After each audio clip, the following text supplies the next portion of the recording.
Madam ചോദിച്ച പോലെ left side right side വെച്ചാൽ അങ്ങനെ സൈഡ് വലിയ കാര്യമാക്കേണ്ട ആവശ്യമില്ല. സെൻട്രൽ പോസിഷൻ തന്നെ വയ്ക്കുക. നമുക്ക് ഓവർലാപ്പ് ചെയ്യുക, വയ്ക്കുക, പ്രസ് ചെയ്യുക.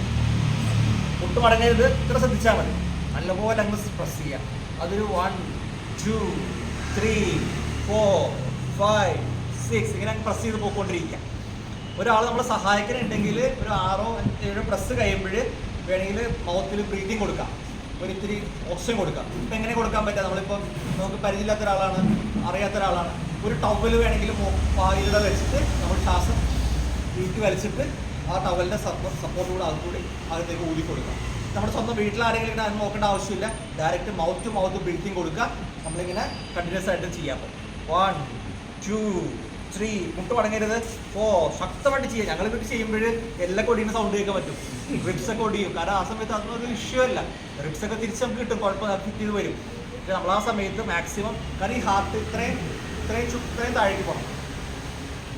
ഹാർട്ടിനെ പമ്പിലിരിക്കണം നമ്മൾ, മനസ്സിലാവണ്ട. കാരണം ഓരോ നിമിഷവും വൈകുന്തോറും എന്താ പറ്റുക? തലച്ചോറിലേക്കുള്ള ബ്ലഡ് സപ്ലൈ ഉണ്ടാവില്ല, മറ്റ് ഓർഗൻസിലേക്കുള്ള ബ്ലഡ് സപ്ലൈ ഉണ്ടാവില്ല. ഓരോ സെക്കൻഡിൽ തോറും ഓക്സിജൻസ് ഇല്ലാണ്ട് അവയവങ്ങളൊക്കെ നശിച്ചുകൊണ്ടിരിക്കും. അപ്പോൾ നമ്മൾ അറ്റ്ലീസ്റ്റ് നമ്മളിങ്ങനെ ചെയ്യുന്നതോടുകൂടി എന്താ പറ്റുക? നമ്മൾ ഈ സർക്കുലേഷൻ മെയിൻറ്റെയിൻ ചെയ്യുന്നു കുറച്ച് നേരത്തേക്കെങ്കിലും. അങ്ങനെ ചെയ്ത് കുറച്ച് ഓക്സിജനും ഇടയ്ക്കിടയ്ക്ക് ഊതി വായിൽ കൊടുക്കുകയാണെങ്കിൽ തീർച്ചയായിട്ടും വണ്ടി റെഡിയാകുന്ന ഒരു 10 മിനിറ്റ് ചിലപ്പോൾ അതുകൊണ്ട് ആൾ എഴുന്നേക്കാം. ഒരാൾ ലൈഫൊക്കെ സേവ് ചെയ്യാൻ വെള്ളം തെളിച്ചിട്ട് കുഴപ്പമില്ല. അതിലൊന്നും കാര്യമില്ല, റോളിൽ അർത്ഥമില്ല.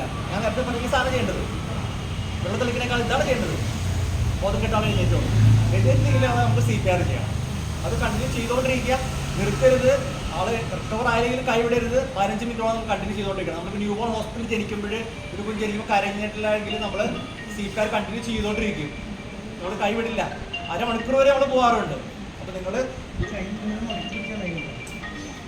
ഇത് ചെയ്യുമ്പോൾ ഇങ്ങനെ ഫിസ്റ്റ് ഇവിടെ ഇങ്ങനെ മറ്റേത് ഇങ്ങനെ വെച്ചിട്ട് ചെയ്യാം. അത് എല്ലാം ഒടിഞ്ഞാലും കുഴപ്പമില്ല, നിങ്ങൾ ചെയ്യണം.